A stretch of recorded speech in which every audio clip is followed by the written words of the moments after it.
அஸ்ஸலாமு அலைக்கும் வரஹ்மத்துல்லாஹி வபரகாத்துஹு. அன்பிற்குரிய சகோதர சகோதரிகளே, நீங்களும் ஆலிம்களாகலாம் என்ற இந்த பாடத்தில் திங்கள் செவ்வாய் ஆகிய 2 நாட்கள் ஹதீஸ் கலை குறித்த பாடத்தை பார்த்து வருகிறோம். அதில் ஹதீஸுகளுடைய அவசியத்தை, அந்த முக்கியத்துவத்தை எல்லாம் நம்ம பார்த்துவிட்டு, ஹதீஸ் தேவையா என்பதையெல்லாம் பார்த்துவிட்டு அதுக்கப்புறம் எதை பார்க்குறோம் என்று கேட்டால், ஹதீஸ் கலையுடைய விதிக்குள்ளே நுழைகிறோம். ஹதீஸுகளில் 2 பகுதிகள் இருக்கும். ஒன்று இந்த அறிவிப்பாளர்கள் பட்டியல், இவர் சொன்னார், அவர் சொன்னார், அவருக்கு அவர் சொன்னார், இந்த பட்டியல், இதுக்கு பேர் சனது என்று சொல்வார்கள். இன்னொன்று அந்த மெசேஜ், அந்த பட்டியலில் உள்ள அறிவிப்பாளர்கள் எந்த செய்தியை தர்றாங்க, அந்த மெசேஜுக்கு பேர் மத்தன், மீம் தே நூன், மத்தன் என்று சொல்வார்கள். அந்த அறிவிப்பாளருடைய வரிசையை சனது என்று சொல்வார்கள், இஸ்னாது என்றும் சொல்வார்கள். அப்போ அந்த சனது மத்தன் என்று 2 பாகங்களை கொண்ட ஹதீஸில் 2ம் சரியாக இருக்க வேண்டும். சொல்லுகிற செய்தியும் சரியாக இருக்க வேண்டும், அறிவிப்பாளர்கள் வரிசையும் சரியாக இருக்க வேண்டும். செய்தி அழகான தத்துவமாக இருக்குது, சொல்கிற ஆளுக்கு பொய்யர்களாக இருந்தாங்கன்னா அது ரசூலுல்லாஹ் சொன்னது இல்லை. அல்லது செய்தி தப்பாக இருக்குது, ஆட்கள்லாம் அப்படி மணிமணியான ஆட்கள் என்று அவங்க கருதி வச்சுருக்கிறாங்க, அந்த ஆட்கள் வழியாக அறிவிக்கப்பட்டிருக்கிறது, அப்போது சரியில்லை. இதுதான் ஹதீஸ் கலையுடைய விதி என்று சொல்லி நம்ம சொன்னோம். ஆனால் நிறைய இங்கே தமிழகத்தில் உள்ள நிறைய உலமாக்கள், ஆலிம்கள் என்ன செய்கிறாங்கன்னு கேட்டால், இப்படி ஒரு ஹதீஸில் விதியே இல்லை என்ற அளவுக்கு அவங்க விளங்கி வைத்திருக்கிறார்கள். காரணம், மதரசாக்களில் ஹதீஸ் கலை பாடங்கள் படித்து கொடுப்பதில்லை. 7 ஆண்டுகள் படிச்சுட்டு வர்றாங்கல்ல, நாங்களும் இந்த ஹதீஸ் கலையை மதரசாக்களில் படிக்கலை. ஹதீஸ் இந்த தமிழகத்து மதரசாக்களில் அந்த மதஹபு அந்த மாதிரி விஷயத்தை சொல்லுவாங்களே தவிர, குர்ஆன் ஹதீஸ் என்று தப்சீர் என்று ஒன்று நடத்துவார்கள், புகாரி ஹதீஸ் ஒன்று நடத்துவார்கள், மிஷ்காத் நடத்துவார்கள், அப்புறம் மன்திக் மானி நஹ்வு சர்ஃப்னு சில பாடங்கள் நடத்துவார்களே தவிர, அந்த ஹதீஸ் கலை அறிவிப்பாளர்களை பற்றி ஒரு விஷயங்கள் அப்படி ஒன்று இருக்குது என்கிற விஷயமே நாமெல்லாம் ஓதி முடித்து வெளியில் பல விஷயங்களை நம்மளாக தேடும் பொழுது தான் இவ்வளோ விஷயங்கள் இருக்கிறதே. வெளிநாடுகளில் உள்ள அரபு பல்கலைக்கழகங்கள்லாம் இதை சொல்லிக் கொடுக்குறாங்க. தமிழகத்தில் உள்ளவங்களுக்கு அதை சொல்லிக் கொடுக்குறது இல்லை. ஹதீஸ் கலண்டாலும் என்னென்னு தெரியாது, சஹிஹி லைஃப்னா கூட என்னென்னு எங்களுக்கு தெரியாது ஓதுற காலத்தில். அந்த மாதிரி உருவாக்கப்பட்ட காரணத்தினால இந்த விதியை சொல்லும் பொழுது அப்படி ஒரு விதி கிடையாது, ஹதீஸ் கலையில் அந்த மாதிரி விதியே கிடையாது என்று சொல்லுகிறார்கள். அதுக்கு தான் விதி இருக்குது. விதி என்ன, சஹாபாக்கள்கிட்ட இந்த நிலைப்பாடு தான் இருந்துச்சு என்று சில சான்றுகளை நம்ம சென்ற வாரம் சொல்லியிருக்கிறோம். அந்த சான்றுகளுடைய தொடர்ச்சியாக இன்னொரு செய்தியை நீங்கள் பாருங்கள். அதே மாதிரி கருத்து தான், அதே வேறு வார்த்தையில் சொல்கிற ஒரு ஹதீஸ். அதாவது இப்னு உமர் அவங்க ஆயிஷா நாய்கிட்ட ஒரு செய்தியை சொல்கிறாங்க. என்ன சொல்கிறாங்கன்னு கேட்டால், இன்னல் மையித்த லயு அத்தபு பிபுக்காயில் ஹையின்னா உயிரோடு உள்ளவன், ஹயாத்தோடு உள்ளவன் அழுகிற காரணத்தினால் மையத்துக்கு வேதனை செய்யப்படும் என்று ரசூல் ஸல்லல்லாஹு அலைஹி வஸல்லம் சொல்வதாக இப்னு உமர் சொல்கிறாரே. அப்துல்லா இப்னு உமர்னு வருதுல, அதை இப்னு உமர் சொல்கிறாரே என்று ஆயிஷா நாயிடத்தில் இது கூறப்பட்டது. துக்கிர அல்லஹா, ஆயிஷா இடத்தில் கூறப்படுகிறது. என்ன சொல்லப்படுது, ஒருத்தர் இறந்துட்டார்னு சொன்னால், அவரை சுற்றி யாராவது அழுதாங்கன்னு சொன்னால் அந்த பாடிக்கு வேதனை செய்யப்படும், இப்படி ரசூலுல்லாஹ் சொன்னாங்களாம்ல, இப்னு உமர் அறிவிக்கிறாரே என்று சொல்லப்படுது. அப்போ ஆயிஷா நாய் சொல்கிறாங்க, யஃபிருல்லாஹு லி அபி அப்துர் ரஹ்மான், அபு அப்துர் ரஹ்மானை அல்லாஹ் மன்னிப்பானாக. அபு அப்துர் ரஹ்மான்னா இப்னு உமருடைய அந்த குன்னியத்து என்றால் அவங்க பிள்ளைகள் பேரை இணைத்து வைக்கிற பேர் குன்னியத்தும்பாங்க. பேர் 3 வகை இருக்கிறது. ஒன்று இஸ்முன்னா அவன் பிறக்கும்போது வைக்கிறாங்கல்ல, அது இஸ்மு. இப்ராஹிம், மூசா, இஸ்மாயில், கந்தசாமி, ராமசாமின்னு வைக்கிறாங்கன்னா இது என்னது, அவனுடைய இஸ்மு பெயர். அதற்கு பிறகு அவன் வளர்ந்து ஆளாகும் பொழுது அவனுடைய சாதனைகள், செயல்கள், அவனுடைய நல்ல செயல்கள், கெட்ட இதெல்லாம் கருத்தில் கொண்டு ஒரு பட்ட பெயராக ஒன்று கொடுப்பாங்க. அவனுக்கு ஒரு பட்ட பெயர் புகழுக்குரியதாக இருக்கலாம் அல்லது இகழுக்குரியதாக இருக்கலாம். அந்த மாதிரி கொடுக்குறதுக்கு லக்கபு, அந்த பேருக்கு என்ன பேருனா லக்கபுன்னு சொல்லுவாங்க. இப்போ கருணாநிதி அவருக்கு வச்ச பேர், கலைஞர்னு சொல்கிறது ஒரு பட்ட பெயர். அந்த மாதிரி ஒரு அவர் வச்ச பேர் ஒன்று இருக்கு, பட்ட பெயராக ஒன்று என்ன செய்யும் இருக்கும். இதுக்கு லக்கபுங்கிற லாமு காஃபு பேர்னு சொல்லுவாங்க. இன்னொரு பேர் என்னென்னு கேட்டால் குன்னியத்தும்பாங்க. குன்னியத்து காஃபு நூனு இந்த குண்டுத்தே குன்னியத்து என்று சொன்னால் தாய் தந்தை பேரை இணைத்து, பிள்ளைகளோட பேரை இணைத்து சொல்கிறதுக்கு பேர் குன்னியத்து. குன்னியத்துன்னு சொன்னால், ஒரு மனுஷனுக்கு அப்துல்லான்னு ஒரு பையன் இருக்கிறான், ஒரு ஆம்பளைக்கு. அப்போ அவர் என்ன செய்வார்னா, அப்துல்லாவுடைய தந்தைன்னு ஒரு தன்னை சொல்லிக்கிடுவார். இது குழந்தை பிறந்த பிறகு தான் சொல்ல முடியும். ஒருத்தன் வளர்ந்து பழஞ்ச இளைஞனாகி கல்யாணம்லாம் பண்ணி அவனுக்கு ஒரு பிள்ளை பிறக்குன்னு வைங்க அப்துல்லாண்டு, அப்படி பிறந்தப்பறம் என்ன செய்வார்னு கேட்டால், அந்த பிள்ளையை செல்லமாக எனக்கு பிள்ளை இருக்குன்னு காட்டுறதுக்காக வேண்டி தன்னை என்ன செஞ்சுக்கிடுவார்னா, அபு அப்துல்லா, அப்துல்லாவுடைய தந்தை அப்படியே சொல்லி சொல்லி அது மாதிரி அழைக்கப்பட்டுருவாங்க. அதே மாதிரி பெண்களாக இருந்தால் உம்மு அப்துல்லா, அப்துல்லாவுடைய தாய். அந்த பிள்ளைக்கு முன்னாடி தாய்ங்கிற வார்த்தையை சேர்த்து அல்லது தந்தைங்கிற வார்த்தையை சேர்த்து அவர்கள் தங்களை அழைத்து கொண்டார்கள் என்று சொன்னால், அந்த மாதிரியான சொற்களுக்கு பேர் குன்னியத்து. அதுவும் பெயர் தான். அதாவது பெயர்னால் வச்ச பெயர், பட்ட பெயர், செல்ல பெயர்னு வச்சுக்கலாம் குன்னியத்துண்டு. இப்படி குன்னியத்துங்கிற ஒரு வகையான பெயர் இருக்கிறது. அது மாதிரி ஃபாத்திமான்னு ஒரு பொம்பளை பிள்ளை இருந்தால் அபு ஃபாத்திமா, ஃபாத்திமாவின் தந்தை. அல்லது உம்மு ஃபாத்திமா, உம்மு சலமான்லாம் வருதில்ல, சலமான் அவங்களுக்கு ஒரு பிள்ளை இருந்துச்சு, அதனால் அவங்க பேர் என்னவாச்சு, உம்மு சலமா என்று என்ன செய்கிறாங்க சொல்கிறாங்க. உம்மு ஹபீபா, ஹபீபான்னு ஒரு பொம்பளை பிள்ளை இருந்துச்சுன்னு சொன்னால் அதுக்கு தாயாக இருந்தால் உம்மு ஹபீபா எப்படின்னு என்ன செய்வாங்க, தாய்ங்கிற சேர்த்துக்கிடுவாங்க. நம்ம உம்மு ஹபீபான்னு பேரை வைக்கிறாங்க, விளங்குதா? உம்மு ஹபீபாண்டு இவங்க ஹபீபாவுக்கு தாயாக இல்லாமல் இருந்து என்ன செய்கிறாங்க, இப்படியும் பேர் வைக்கிறாங்க. அந்த அறியாமையினால், இந்த மொழியை விஷயம் தெரியாதனால. அது நமக்கு தேவையில்லை. இப்போ விஷயத்துக்கு வந்துடுவோம். இப்போ அப்துல்லாஹிபின் உமருக்கு ஒரு அப்துல் ரஹ்மான் ஒரு மகன் இருந்ததுனால அவரை எப்படி அழைக்கப்படுவாங்கன்னு கேட்டால், அவர் தன்னை எப்படி அழைத்து கொள்வார்னு கேட்டால், அபு அப்துல் ரஹ்மான், அப்துல் ரஹ்மானின் தந்தை என்று அவரை மக்கள் அறிஞ்சு வச்சுருப்பாங்க. ரசூலுல்லாஹ்வுக்கு கூட ஒரு குன்னியத்து பேர் இருந்துச்சு, அபுல் காசிம்னு சொல்லி.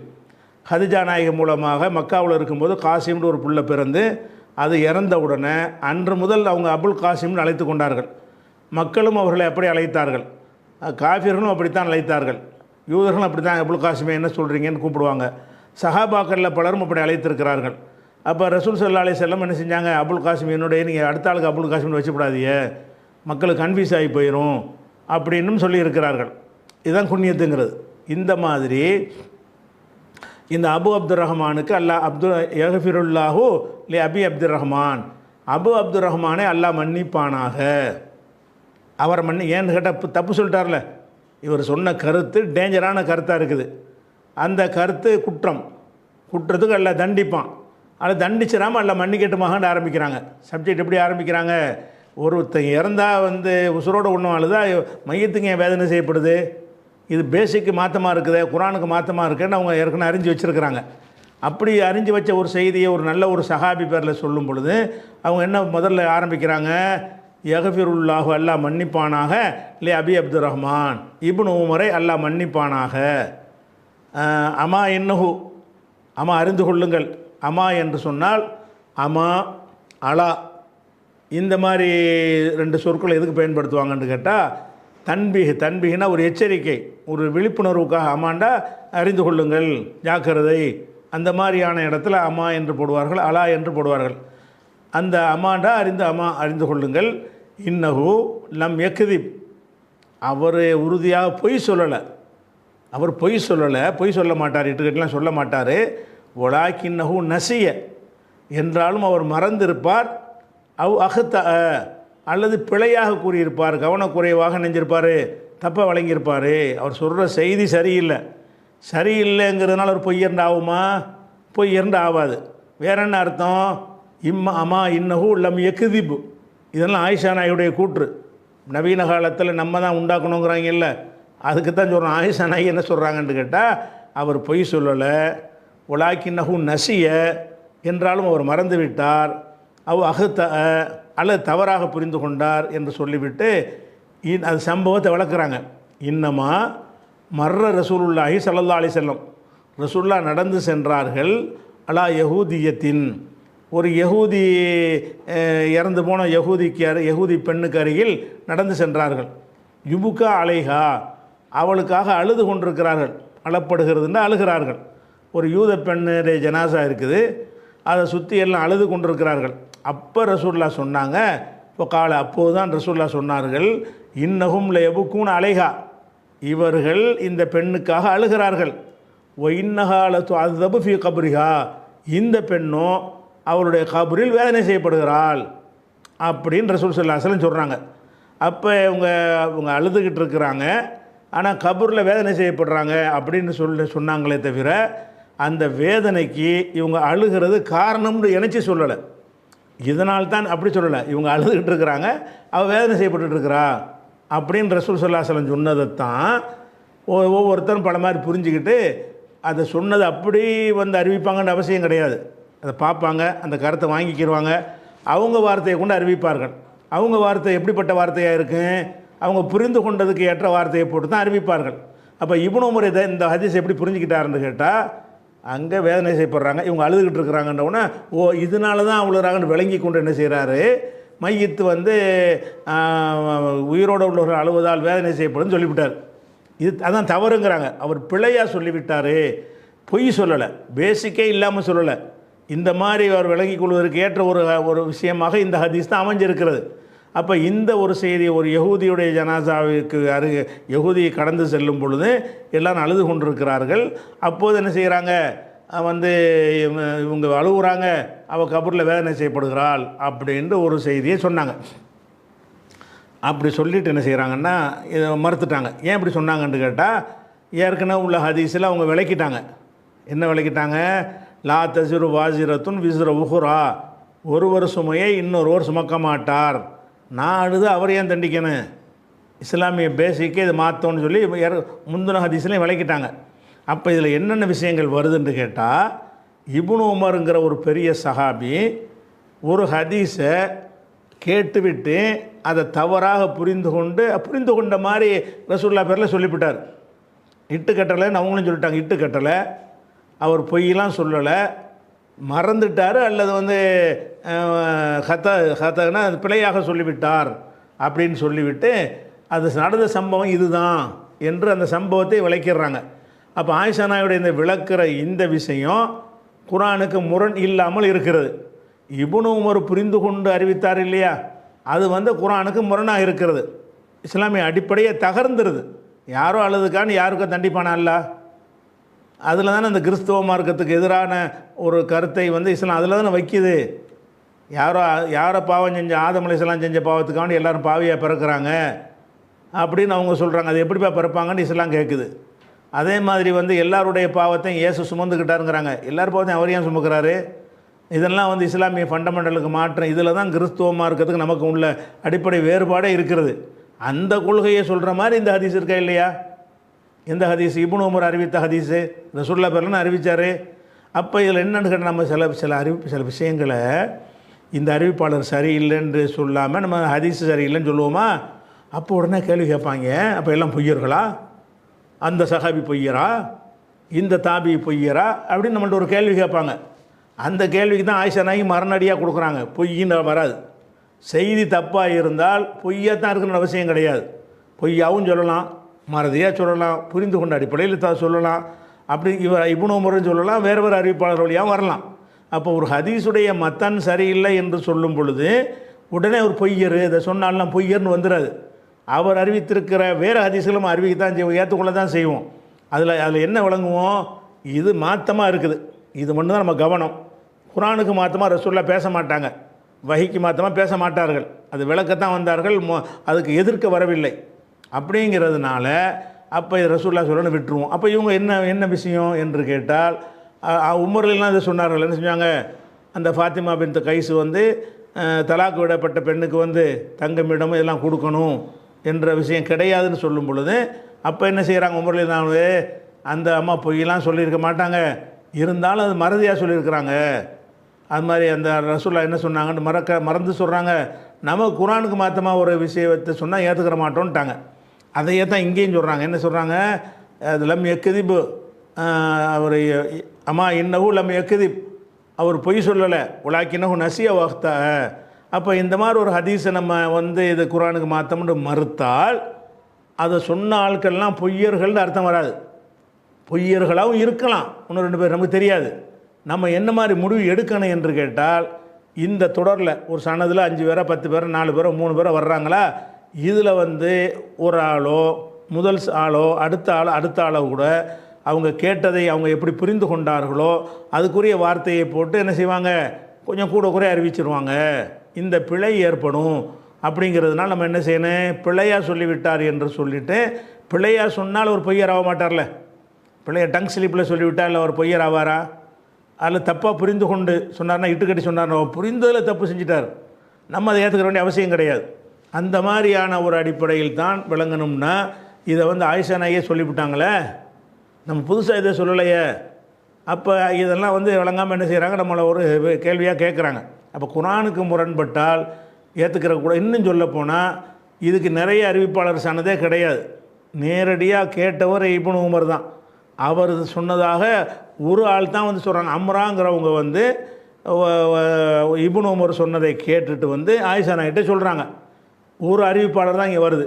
இப்னு உமர் இதை சொன்னார் என்ற அறிவிப்பாளர் வந்து அம்ரா தான். அப்போ அம்ராவையும் அவங்க பொய்யாக்கலை, அம்ராவும் பொய்ன்னு சொல்லலை, இப்னு உமரும் பொய்யர் கிடையாது, அவங்க வந்து மறதியாக தவறாக சொல்லியிருப்பாங்க அப்படின்னு சொல்லி அவங்க கருத்துட்டாங்க. இப்போ அறிவிப்பாளரை பார்த்தாங்களா, அறிவிப்பாளரை பார்த்தா இப்னு உமர் எப்படிப்பட்ட ஆள் பொய்யர்னு வருமா? அவர் எல்லாத்துலேயும் பர்ஃபெக்டாக இருக்குன்னு நினச்சி கூடுதல் பர்ஃபெக்டாக இருக்கிறவர்னு அவர் நடந்த ஒரு சஹாபி. அவர் ரொம்ப கூடுதலாக பெர்ஃபெக்டாக இருப்பார். ரசூல் ஸல்லல்லாஹு அலைஹி வஸல்லம் அவர்கள் ஒரு குறிப்பிட்ட இடத்துல சிறுநீர் கழிச்சாங்கன்னு சொன்னால் அங்கே போய் வேணும்னு சிறுநீர் கழிப்பார். ரசூல்லா பின்பற்றோன்னு சொல்லி அதெல்லாம் தேவையில்லை. அப்படி வந்து இவர் ரொம்ப கூடுதல் பேணுதலாக நடந்து இப்படி இவர் செஞ்சிருக்க வேணாமே என்று சொல்கிற அளவுக்கு பிடிமானம் உள்ள ரசூல்லா அவரை இட்டு கட்டுவாரா? இட்டு கட்ட மாட்டார், பொய் சொல்ல மாட்டார். அப்போ அவர் ரசூல்லா வந்து இப்படி புரிந்து கொள்வதற்கு ஏற்ற ஒரு சொல்லை சொல்லியிருக்கிறார்கள். அந்த கருத்து தரலை, ஆனால் தப்பாக புரிய நினைச்சால் அப்படி புரியலாம். அவர் அப்படி புரிந்து கொண்டு ரெண்டுக்கு முடிச்சு போட்டார் அவர் அப்படின்னு சொல்கிற காட்சியை பார்க்குறோம். இது ஒரு விஷயமாச்சா. அதே மாதிரி வந்து இன்னொரு விஷயத்தை பாருங்கள். அதாவது இது புகாரியில் வரக்கூடிய ஹதீஸ் 3978 ஹதீஸ். முழு ஹதீஸ்லாம் நம்பர் சொல்கிறேன், நீங்களே பார்த்துக்கலாம் தமிழாக்கத்தில். நான் தேவையான பாயிண்ட்களை மட்டும் உங்களுக்கு என்ன செய்கிறேன், அதில் வந்து எடுத்து காட்டுறேன். இதில் மையத்து வேதனை செய்யப்படுற விஷயமும் வருது, அது நமக்கு தேவையில்லை. 2 செய்தி இந்த ஹதீஸில் வருது. ஒரு செய்தி நம்ம பார்த்துட்டோம், அது இறந்த ஒருத்தர் மையத்துக்கு முன்னாடி அழுதாங்கன்னா மையத்துக்கு வேதனைங்கிற ஹதீஸை பார்த்துட்டோம். இதில் இன்னொரு செய்தி கலந்துருக்கு, அதை மட்டும் நம்ம எடுக்கிறோம். அந்த பாதியை கழிச்சுட்டு நம்ம அந்த பாதியை மட்டும் எடுக்கிறோம். என்ன செய்கிறாங்கன்னு கேட்டால், இந்த மையத்து அழுகுற விஷயத்தை வந்து உமர்லில்லான்னு சொன்னாங்கன்றதை ஆயிஷா நாய் சொல்கிறாங்க. சொல்லும்போது அது உமர்லில்லானுக்கு அல்ல அருள் செய்வானாங்கன்ட்டு அதை மறுத்துடுறாங்க. ஆயிஷா நாய் மறுத்துட்டு சொல்கிறாங்க, ஒதாக்க இது மிஸ்லு கௌலிஹி இன்ன ரசூலுல்லாஹி ஸல்லல்லாஹு அலைஹி வஸல்லம் காம அல் கலீப்.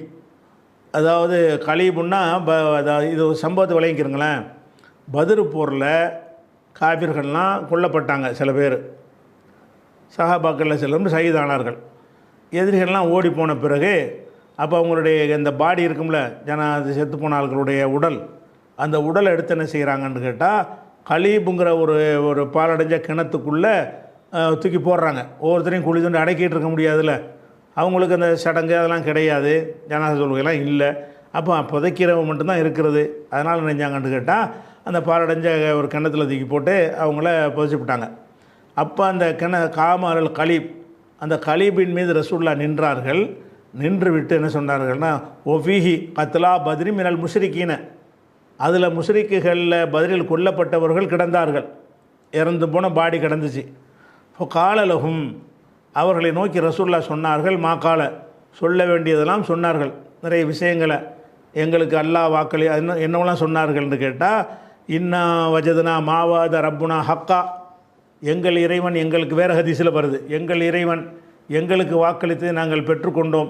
ஹல் வஜத்தும் மாவாத ரப்புக்கும் ஹக்கா, உங்கள் இறைவன் உங்களுக்கு வாக்களித்ததை பெற்றுக்கொண்டீர்களா அப்படின்னு அந்த கப்ரா அந்த கொல்லப்பட்டவர்களை போட்டு அந்த கிணத்தை நோக்கி பேசுகிறாங்க ரசூல்லா. எப்படி பேசுகிறாங்க, எங்களுக்கு அல்லாஹ் வெற்றி தருவதா வாக்களித்தான், அதை நாங்கள் அடைஞ்சிட்டோம், உங்கள் இறைவன் உங்களுக்கு வாக்களித்தான்னு நினச்சிக்கிட்டு வந்தீங்களே அதை அடைஞ்சிட்டிங்களான்னு அதை பார்த்து கேட்குறாங்க. அப்போ கேட்டவுடனே உமர் எல்லாம் அப்ஜெக்ஷன் பண்ணுறாங்க, அல்லாஹ்வுடைய தூதரை அத்து கொல்லிமு அஜிசாதன் இல்லை அருவாஹலகா, உயிரற்ற உடலுடன் பேசுகிறீர்களா, அவங்க உயிரற்ற உடலாக இருக்கிறாங்க, அவங்கள நோக்கிக்கிட்டு உங்களுக்கு கிடைக்க வேண்டியது கிடைச்சிருச்சா அப்படின்னு பேசுகிறீங்களே, அப்போ நீங்கள் உயிரற்ற உடலோடு பேசுகிறீர்களா என்று கேட்ட உடனே அப்போ ரசூல்லா சொன்னாங்க, இன்னஹும் லயஸ்மஊன மா அகூல், நான் சொல்வதை அவர்கள் கேட்கிறார்கள், நான் சொல்வதை அவர்கள் கேட்டுக்கொண்டிருக்கிறார்கள் அப்படின்னு ரசூலுல்லாஹ் சொன்னாங்க. இந்த செய்தியும் உமர் தான் அறிவிக்கிறார். எந்த செய்தி? 2 செய்தி உமர் அறிவிக்கிறார். 2ஐயும் பிழைங்கிறாங்க ஆயிஷா நாயகி. ஒரு செய்தி என்ன? அந்த இறந்தவருக்காக வேண்டி மற்றவங்க அழுதா வேதனை செய்யப்படுங்கிற ஒரு செய்தி, அது உமர் அறிவிக்கிறார். அவருடைய மகன் இப்னு உமர் அறிவிக்கிறார். அவர் ஒரு கோணத்தில் அறிவிக்கிறார், இவர் அறிவிக்கிறார். அப்போ உமர் இல்லான்னு இப்படி சொன்னாங்கன்னு வந்த உடனே ஆயிஷா நாயகி சொல்கிறாங்க, இது மட்டுமா சொன்னார் உமர்? இதையும் தான் அறிவிச்சிருக்காரு. எதை? பத்ர் போராளிகளை பத்ரில் உள்ள கொல்லப்பட்ட காவிர்களை இந்த கலீபுல போட்ட பிறகு அவங்கள நோக்கி ரசூலுல்லாஹ் பேசுனாங்க. ஏன் மூத்தா போனால்கிட்ட பேசுகிறீங்கன்னு உமர் கேட்டார். அப்போ ரசூலுல்லாஹ் சொன்னாங்க. என்ன சொன்னாங்க? இதுதான் உமர் அறிவிக்கிறார். இன்னஹும் அவர்கள் யஸ்மஊன மா அகூலு, நான் கூறுவதை அவர்கள் செவியுறுகிறார்கள் என்று ரசூலுல்லாஹ் சொன்னார்கள் என்று உமர் சொன்னார். இதுபோல்தான் இந்த மையத்து சம்மந்தமான செய்தி அமைந்திருக்கு. 2 பிழைங்கிறாங்க. முதல்ல உள்ள பிழையை விளக்கிட்டாங்க. எந்த பிழை? மையத்து அழுதால் உசுரோடு உள்ளவங்க அழுதால் மையத்துக்கு வேதனைங்கிறது எந்தெந்த வசனத்துக்கு மாற்றம்னு சொல்லிட்டாங்க. இந்த ஹதீஸில் என்ன தமிழில் நீங்கள் எடுத்து பார்த்துக்கிறங்க. இந்த ஹதீஸில் 2 சம்பவம் சொல்லப்படுது. ஒன்று இந்த மையத்து சம்பந்தம் சொல்லப்படுது. சொல்லிவிட்டு இதில் உமர் பிழை செஞ்சிட்டாரு. இதே மாதிரி தான் அந்த கபராளிகள் அந்த காஃபிர்களுடைய ஜனாசாக்களை நோக்கி ரசூலுல்லாஹ் பேசும் பொழுது அவர்கள் நான் சொல்வதை செவியுறுகிறார்கள்னு சொன்னாங்கல்ல, அதுவும் பிழையாத்தான் சொன்னாங்க. ஏன் அப்படி சொல்கிறாங்கன்னு கேட்டால், இறந்தவர்கள் செவியுறுவாங்களா? குர்ஆனுக்கு மாற்றமாக இருக்குதே. இன்னக்கலா துஸ்மிஉல் மௌத்தா, மௌத்தானவர்களை செவியேற்க செய்ய முடியாது, நீ செவியேற்க செய்ய முடியாது. ரசூலுல்லாஹ் தான் இதை சொல்கிறான். அதே மாதிரி ஒமா அன்த பி முஸ்மியின் மன்ஃபில் குபூர், கபர்களில் உள்ளவர்களை நீ செவியேற்க செய்பவராக இல்லை. இப்படியெல்லாம் அல்லாஹ் சொல்லும்போது உமர் என்ன சொல்கிறார்? ரசூலுல்லாஹ் சொன்னதாக என்ன சொல்கிறார்னு கேட்டால், இன்னஹும் லயஸ்மஊன மா அகூலு, நான் கூறுவதை அவர்கள் செவியுறுகிறார்கள்ங்கிறாரு. இது ஆயிஷா நாயகி என்ன பார்க்குறாங்க? சொன்ன உமரை பார்க்கல, அவருடைய அந்தஸ்தை பார்க்கல, ஒரு ஹலீஃபா அந்தஸ்தில் இருந்தவர் என்று பார்க்கல. என்ன பார்க்குறாங்கன்னு கேட்டால் மெசேஜை பார்க்குறாங்க. என்ன, நான் சொல்வதை செவியுறுகிறார்கள்னு சொன்னாங்களா? அது எப்படி சொல்லுவாங்க? இறந்தவர்கள் தான் செவியுற மாட்டாங்கன்னு இருக்குதே. அதை ரசூலுல்லாஹ்வுக்கு தான் அது குறிப்பாக சொல்கிறான். இன்னக்க நீ லா துஸ்மியுல் மௌத்தா, மூத்தா போன ஆட்களை நீ செவியுற செய்ய முடியாது என்று. அப்போ ரசூலுல்லாஹ் நோக்கித்தானே அதை சொல்கிறான். ரசூலுல்லாஹ் எப்படி அதை செவியுற செஞ்சுருப்பாங்க அப்படின்னு சொல்லி என்ன செய்கிறாங்க? ஆயிஷா நாயகி அதை கவுண்டர் கொடுக்குறாங்க. கொடுத்துப்புட்டு இன்னமா கால ரசூலுல்லாஹ் என்ன சொன்னார்கள்? சொன்னது எல்லாம் என்னென்று கேட்டால், இன்னஹும் அல் ஆன, இப்போது அவர்கள், அல் ஆன்னா இப்போது, இன்னஹும்னா அவர்கள், இன்னஹுமுல் ஆன் இப்போது அவர்கள், ல யஅலமூன அறிகிறார்கள், அன்னமா குன்து அகூலுலஹும் ஹக்குன், நான் என்ன அவர்களுக்கு சொல்லி வந்தேனோ அது உண்மை என்று இப்போ விளங்கிட்டாங்க. அதாவது நான் பேசுவதை கேட்கிறார்கள் ரசூலுல்லாஹ் சொல்லலை. நான் சொல்கிறது நான் என்ன சொல்லி கொண்டிருந்தேனோ அதுதான் ஹக்கானது என்பதை இப்போ விளங்கியிருப்பாங்க. கபருக்கு போனால் விளங்கிடலாமே. அவங்கள தூக்கி கபரில் தூக்கி போட்டு அவங்கள கபர் அதானே, கபரில் தூக்கி போட்ட உடனே நான் சொல்வதை அவங்க கேட்குறாங்கன்னு சொன்னால் குர்ஆனுக்கு மாற்றமாக போயிடுது. நான் என்ன சொல்லி கொண்டு இருந்தேனோ அந்த அந்த கருத்து தான் உண்மை என்று இப்போ விளங்கி கொண்டார்கள்னா எல்லோரும் விளங்கத்தான் செய்வாங்க. எல்லா காஃபிர்களுமே மூத்தா போன பிறகு நம்ம குஃபுரில் இருந்தது தப்பு, இஸ்லாத்தெலாம் இருந்திருக்கணும், பெரிய தவறு செஞ்சிட்டோம் என்று அப்போ விளங்கத்தான் செய்வார்கள். விளங்கக்கூடிய வகையில் அங்கே உள்ள காட்சிகளெல்லாம் பார்த்த பிறகு, முன்கர் நக்கீரை பார்த்த பிறகு, அல்லாஹ்வுடைய வல்லமை அத்தாசி குதிரத்தையெல்லாம் பார்த்த பிறகு அவங்க அந்த கருத்துக்கு தான் வருவார்கள். அப்போ விளங்கினார்கள் என்று ரசூலுல்லாஹ் சொல்லி இருக்க, விளங்கினார்கள்னால் புரிந்து கொண்டார்கள் என்று சொல்லி இருக்க, இவருக்கு செவியுறுகிறாள் என்று மாற்றிட்டாரு. செவியுறுகிறாள் ரசூலுல்லாஹ் சொல்ல மாட்டாங்க. இறந்து போன ஆளுக்க செவியுறுவார்கள் என்று சொன்னால் அது குர்ஆனுக்கு மாற்றும். சும்மா சொல்லிவிட்டு என்ன செய்கிறாங்கன்னா, சும்மா கராத் பிறகு ஓதி காட்டினார்கள். இன்னக்க லா துஸ்மியுல் மௌத்தா, குர்ஆனை அப்படி விரல் நுனியில் வச்சுருக்கிறாங்க. யார்? ஆயிஷா நாயகி. டக்குன்னு என்ன செய்கிறாங்க? இன்னக்க லா துஸ்மியுல் மௌத்தான்னு சொல்லி நம்மளும் 80, அதாவது 27வது சூறாவில் 80வது வசனத்தில் இது வருகிறது. இது நம்மளும் 80ங்கிறதுலாம் பின்னாடி சேர்த்துக்கிட்டது, புகாரிக்கு சேர்த்தது கிடையாது. பிந்தி வந்தவங்க விளக்கத்துக்காக வேண்டி பிராக்கெட் போட்டு சேர்த்துருக்குறாங்க. இது ஹதீஸில் உள்ளது கிடையாது. இன்னகலாத்து சுமில் மூத்தா என்பதை ஓதினார்கள் தான் வரும். அப்போ அந்த வசனத்துக்கு நம்பர் போடுற வழக்கமெல்லாம் அப்போ கிடையாது. பின்னாடி வர்றவங்க என்ன செய்கிறாங்கன்னு கேட்டால், நம்ம எந்த வசனம்னு அறிந்து கொள்வதற்காக வேண்டி அந்நமுல் 80ன்றது இருக்குல்ல, அது புகாரி கிடையாது, புகாரியுடைய சொல்லு கிடையாது. அதுக்கு தான் கவுஸ் பிராக்கெட் போட்டிருக்கிறாங்க. பிராக்கெட்டுக்குள்ளே வச்சோம்னா அது சொல்லாதுன்னு அர்த்தம். ஆனால் இதுலேயும் போட்டு பிராக்கெட் தேவையில்லாமல் போட்டு வச்சுக்கிறாங்க. இது பிராக்கெட்னு வராது, இது இந்த மாதிரி ஒரு அடையாளம் போட்டிருக்கிறாங்களா. சரி, அப்போ 2780 என்ன இருக்குது? இன்னகலா துஸ்மியுல் மௌத்தான் இருக்கிறது. மௌத்தா போன ஆட்களை நீ செவியேற்க செய்ய முடியாது. இன்னொரு வசனம், ஒமா அந்த பி முஸ்மின், ஒமா அந்த பி முஸ்மின், நீ அஸ்மான்னா செவியுற செய்தான். முஸ்மியூன் என்றால் இஸ்முல் ஃபாயில், செவியுரை செய்பவர். அஸ்மா யுஸ்மியூலேருந்து முஸ்மியூன். அப்போ பி முஸ்மின், செவியுரை செய்பவராக நீர் இல்லை. ஒமா அந்த, நீர் இல்லை. பி முஸ்மின், செவியுரை செய்பவராக இல்லை. மன்ஃபில் குபூர், கபர்களில் உள்ளவர்களுக்கு நீ செவியுரை செய்பவராக இல்லை. அதாவது செத்தாலும் கேட்க முடியாது, கபருக்கு போனாலும் கேட்க முடியாது என்று அல்லாஹ் சொல்கிறான். இந்த வசனத்தை ஓதுறாங்க. இது எங்கே வருது? ஃபாத்திர் 22 வருது. இதுவும் அந்த பின்னாடி உள்ளவங்க குறிப்புக்கு சேர்த்துக்கிட்டாங்க. அப்போ ஃபாத்திருங்கிற சூறாவில் 22வது வசனத்திலும் இறந்தவர்கள் கேட்க மாட்டாங்கன்னு இருக்கிறது. நம்மளில் 80வது வசனத்திலையும் இறந்தவர்கள் கேட்க மாட்டாங்கன்னு இருக்கிறது. இந்த ரெண்டுக்கும் மாற்றமாக நான் சொல்வதை அவங்க செவியுறுகிறார்கள்ன்ற சொல்ல அப்படி சொல்லுவாங்க. அது எப்படி செவியுறுவான்? செவியுறுகிற சக்தி அவனுக்கு இருக்குமா? செத்து போன பிறகு ரசூல்லா பேசுகிறவன் காதில் விளங்குமா? விளங்காது. அப்போ ஏன் அப்படி நோக்கி பேசுனீங்கன்னு கேட்டால், அப்போ ரசூல்லா சொன்ன பதில் என்ன? இன்னஹும் ல யஸ்மஊன என்று சொல்லவில்லை, இன்னஹும் ல யஅலமூன என்று சொன்னார்கள். இல்லை யஅலமூன என்ற அந்த சொல்லு இருக்குமையானால் அது இந்த வசனங்களுக்கு மாற்றம் கிடையாது. அறிவார்கள், அறிவார்கள் என்பதற்கு நான் சொல்வதை கேட்டு அறிவார்கள் அர்த்தம் கிடையாது. அந்த கபருக்குள்ளே போன உடனே எல்லாம் தெரிய ஆரம்பிச்சிருவாங்க. அறிவார்கள் என்று சொன்னதைத்தான் செவியுறுகிறார்கள் என்று நினைஞ்சிட்டாரு உமர், புரிஞ்சுக்கிட்டாரு. அவருக்கு அல்லாஹ் ரஹ்மத் செய்வானாகன்னு சொல்லி இந்த ஒரு ஹதீஸை மறுக்கிறாங்க. அப்போ இதில் நம்ம என்ன விளங்குறோம்? இறந்தவர்கள் செவியுற மாட்டார்கள்ங்கிற குர்ஆன் வசனத்துக்கு மாத்தமாக இருக்கிறதால் இன்னஹும் ல யஸ்மஊனல் ஆன்கிற அறிவிப்பை ஆயிஷா நாய் மறுக்கிறார்கள். இது புகாரி முஸ்லீமில் ஏராளமான இடங்களில் உமர் ரலியல்லாஹு சொன்னதாக பல இடங்களில் பதிவு செய்யப்பட்ட ஒரு ஹதீஸ்.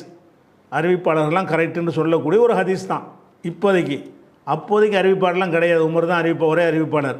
அப்போ உமர் சொன்னார்னு ஆயிஷா நாயிட்ட சொல்லும் பொழுது இதெல்லாம் உமரும் சொல்லியிருக்க மாட்டார், ரசூலுல்லாஹ் சொல்லியிருக்க மாட்டாங்க. அதில் உமர் சொன்னால் கூட யஸ்மஊன என்று சொல்வதை யஅலமூன வழங்கிட்டார். ஒரு பேசிக் இருக்கிறது. சொன்னது யஅலமூன, அவர் விளங்கி கொண்டது யஸ்மஊன. ரெண்டுக்கும் பெரிய நுணுக்கமான வித்தியாசம் இருக்கிறது. யஸ்மஊன போட்டிங்கன்னா அந்த வசனங்களுக்கு மாற்றம், யஅலமூனன்னு போட்டிங்கன்னா வசனத்துக்கு மாற்றம் இல்லை. இவ்வளவு கருத்தையும் வைத்து கொண்டு என்ன சொல்கிறாங்க? ஆயிஷா நாயி இதை மறுக்கிறாங்க. அப்போ என்ன விளங்குறோம்? குர்ஆனுக்கு மாற்றமாக இருக்குதா என்று பார்த்தார்களா, அல்லது சொல்லக்கூடிய அறிவிப்பாளர் எப்படிப்பட்ட ஆள் தெரியுமா? உமர் நமக்காக 4-5 அறிவிப்பாளரை போட்டு சொல்கிறாங்க. அதில் பலதரப்பட்ட ஆளுக்கு இருக்கலாம். உமர்கிட்ட அப்படி இருக்க முடியுமா? அவ்வளோ கரெக்டான ஒரு அறிவிப்பாளராக இருந்தும் கூட அவர் விவரமான ஆளாக கூட இருந்தவங்க, விவரமான ஆள் உமர்லானவர்கள். அப்போ நல்ல விவரமான ஆளாக இருந்தும் கூட அவர் ஒன்றை தப்பாக புரிஞ்சுக்கிறது வாய்ப்பு இருக்கிறது. அப்போ நம்ம என்ன பார்க்கணும்? உமர் சொல்லியிருக்காருல, உமர் சொன்னால் அது எப்படி பிழையாக இருக்கும்? உமர் தான் அப்படி பார்க்குறத விட்டு இந்த கருத்து குர்ஆனோட மோதுதா இல்லையான்னு பார்க்கணும் ஃபஸ்ட்டு. அதுதான் அவங்க பார்க்குறாங்க. உமரை பார்க்கல, மோதுதா இல்லையான்னு முதல்ல மத்தன், ரெண்டாவது தான் சனதை பார்த்து விட்டு மத்தனுக்கு போகக்கூடாது. ஃபஸ்ட்டு பார்க்க வேண்டியது மத்தன் தான். மத்தன் தப்பாக இருந்தால் சனதை பார்க்க தேவையே இல்லை, தூக்கி போட்டுரு. அறிவிப்பாளர் வருஷம் நமக்கு என்னதுக்கு தேவை? மெசேஜே தப்பாக இருக்குது, அதில் நல்லவங்களா கெட்டவங்களாங்கிறது ஆய்வுக்கு நம்ம போக வேணாம். அப்படின்றது தான் ஆயிஷா நாயுடைய நிலைப்பாடாக இருக்க போய் தான் எடுத்தடுப்பில் நெஞ்சிட்டாங்க இது குர்ஆனுக்கு மாற்றும், உமருக்கு எல்லாம் அருள் செய்வானாக. அப்போ உமர் சொல்லும்போது மறுக்கிறாங்க, இப்னு உமர் சொல்லும்போது மறுத்திருக்கிறாங்க. அப்போ இது என்னமோ நம்ம உமர் ரலியல்லாஹு இந்த நிலைப்பாட்டில் இருந்திருக்கிறாரு. உமர் ரலியல்லாஹு இந்த ஃபாத்திமா பின்த் கைஸுடைய அந்த ஜீவனாம்சம் விஷயம் சம்பந்தமான அந்த ஹதீஸை அவர் மறுக்கும் பொழுது அவரும் எந்த நிலைப்பாடை பார்க்குறாரு? அந்த பெண்மணி தன் சம்பந்தப்பட்ட ஒரு விஷயத்தை தான் சொல்லுகிறார், பொய் சொல்ல வேண்டிய அவசியம் அவருக்கு இல்லை என்று இருந்தும் கூட நீ சொல்கிற செய்தி குர்ஆனுக்கு மாற்றமாக இருக்குமா? ஒரு பொம்புளைய சொல்ல கேட்டு நாங்கள் குர்ஆனுடைய இதை விட்டுருவோமா அப்படின்னு அவர் சொன்னார். அதில் என்ன விளங்குது? அவங்களுடைய பார்வை விளங்குகிறது. என்ன பார்வைன்னா, மெசேஜை மட்டும் முதல்ல பார்ப்பாங்க, ஆளெல்லாம் பார்க்க மாட்டாங்க. மெசேஜ் சரியாக இருந்த பிறகு தான் ஆளை ரெண்டாவது பார்க்கணும். அப்போ மெசேஜ் சரியாக இருந்து ஆள் சரியில்லாட்டாலும் தூக்கி தான் போட்டுருவோம். இங்கே மெசேஜே சரியில்லைன்ற உடனே ஆளை பற்றி கவனிக்க தேவையே இல்லை. அப்போ இந்த ஹதீஸில் உசூல் இதை வச்சு தானே உசூல்லாம் உருவாக்குறாங்க. உசூல்லையும் நான் எடுத்து காட்ட போகிறேன். ஹதீஸ்களை அறிஞர்களே இதை சொல்லியிருக்கிறாங்க. அதுக்கு முன்னாடி என்ன செய்கிறேன்னா, ஹதீஸ்களை அறிஞர் தனியாக தூக்கி வைங்க. அதுக்கு முந்தைய ஹதீஸ்களை அறிஞர்கள் இந்த விதியை உருவாக்குறதுக்கு முன்னாடியே ஒரு சஹாபாக்களில் அறிவாளிகளாக கருதப்பட்டவர்களுடைய நிலைப்பாடு இப்படி தான் இருந்தது. அப்பாவி சஹாபாக்கள் சிலர் இருந்தாங்க. அறிவாளிகளாக கருதப்பட்ட சஹாபாக்கள்கிட்ட இந்த நிலைப்பாடு தான் இருந்துச்சு. இந்த நிலைப்பாடு குர்ஆனுக்கு மாத்தமாக எந்த சஹாபி சொன்னாலும் தூக்கி போட்டுருவாங்க, சஹாபியை பார்க்க மாட்டாங்க. அப்படிங்கிறத பார்க்குறோம். அதே மாதிரி இதே மாதிரி அமைந்த இன்னும் ஒரு செய்தி, அதை இன்ஷா அல்லாஹ் நம்ம நாளைக்கு பார்ப்போம்.